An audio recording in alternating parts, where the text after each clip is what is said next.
Guys welcome back to my new vlog guys. So ಇವಾಗ ಮಂದಿ ತಿನ್ನಕ್ಕೆ ಹೋಗ್ತಿದ್ವಿ ನೈದಿ ಮಂದಿ. ಸೊ ಇಲ್ಲಿಂದ 18 ಕಿಲೋಮೀಟರ್ ಇದೆ, ನಮ್ಮ ರೂಮಿಂದ 18ರಿಂದ 20 ಕಿಲೋಮೀಟರ್ ಇದೆ. ಸೊ ಬನ್ನಿ ಹೋಗೋಣ. ನಾನು ಯಾವಾಗ ಆಚೆ ಹೋಗ್ತೀನಿ ಅವಾಗೆಲ್ಲ ಚಾರ್ಜ್ ಇರಲ್ಲ ಗೈಸ್ ಫೋನಲ್ಲಿ, ಏನು ಮಾಡ್ಬೇಕನ್ನೋ ಗೊತ್ತಾಗಲ್ಲ. ಸೊ ಬನ್ನಿ ಹೋಗೋಣ.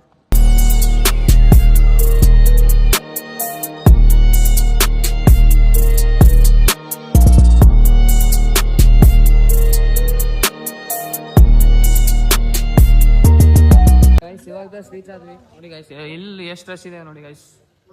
ಹೊರಗೆ ವೇಟ್ ಮಾಡ್ತಾರೆ, ನಾವು ವೇಟ್ ಮಾಡ್ಬೇಕು ಇವಾಗ. ಸೊ ಬನ್ನಿ.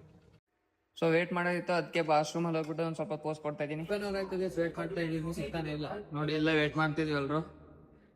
ಸೊ ಬರ್ತಾರೆ ಅವ್ರು ಹೆಂಗೆ ಕಂಟಿನ್ಯೂಸ್ ಆಗಿ, ಸಿಗ್ತಾನೆ ಇಲ್ಲ. ಬನ್ನಿ ಇನ್ನೊಂದು ಸ್ವಲ್ಪ ವೇಟ್ ಮಾಡೋಣ. ಸೊ ಗೈಸ್ ಇವಾಗ ಮಂದಿ ಆರ್ಡರ್ ಮಾಡಿದ್ವಿ, ವೇಟ್ ಮಾಡ್ತಾ ಇದೀವಿ ಇವಾಗ. ಗೈಸ್ ಬಂತು ಮಂದಿ, ಇವಾಗ ಫುಲ್ ಬ್ಯಾಟಿಂಗ್ ಮಾಡೋದು ಗೈಸ್. ಬನ್ನಿ ಆದ್ಮೇಲೆ ಗೈಸ್ ಎಲ್ಲ ಖಾಲಿ ಆಯಿತು. ಸೊ ಒಂದು ಗುಣಪಾತ್ ಬರ್ತೀವಿ, ಟೇಸ್ಟ್ ಮಾಡೋಣ. ನಂಗೆ ರಿತೀಶಿಗೆ ತೋರಿಸೋ, ರಿತೀಶ್ ಅಣ್ಣಗೆ ತೋರಿಸೋ ಅಂತ ಕಮೆಂಟ್ ಹಾಕ್ತಿದ್ರು ನೋಡಿ. ಇಲ್ಲೇ ನೋಡ್ರಿ.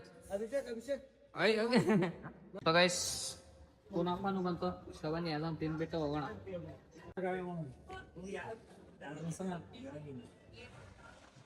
ಚೆನ್ನಾಗಿದೆ ಗೈಸ್ ಗುಣಪ. ಗೈಸ್ ಬಿಡ ತಿನ್ಬೇಕಂತ ಹುಡುಕ್ತಾ ಇದೀವಿ, ಎಲ್ಲೂ ಸಿಗ್ತಾ ಇಲ್ಲ ಗೈಸ್. ಬರೀ ಚಿಕನ್ ಶೌರ್ಮಾ ಅವು ಇವು ಎಲ್ಲ ಸಿಗ್ತಾನೆ ಇಲ್ಲ. ಸೊ ಬನ್ನಿ ಉಳ್ಕೊಳಲ್ಲ, ಸ್ವಲ್ಪ ಮುಂದವರೆಗೆ ಹೋಗ್ತೀವಿ, ನೋಡೋಣ ಬನ್ನಿ. ಸೊ ಗೈಸ್ ಪೀಡಾನು ಸಿಕ್ತು. ಸೊ ಇವಾಗ ತಿಂದ್ಬಿಟ್ಟು ಹೋಗ್ತಾ ಇರೋ ಗೈಸ್, ಚಳಿ ಜಾಸ್ತಿ ಆಗ್ತಿದೆ ಗೈಸ್. ಸೊ ಬನ್ನಿ ಹೋಗೋಣ ಇವಾಗ. ಟೈಮ್ ಆಲ್ಮೋಸ್ಟ್ 11 ಗಂಟೆ ಆಗಿದೆ, 11 ಮೇಲಾಗಿದೆ. ಆದರೂ ಇನ್ನೂ ಇಷ್ಟು ರಶ್ ಇದೆ ಗೈಸ್.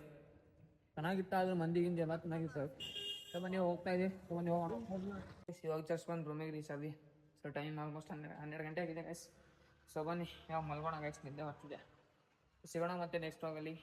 Bye bye.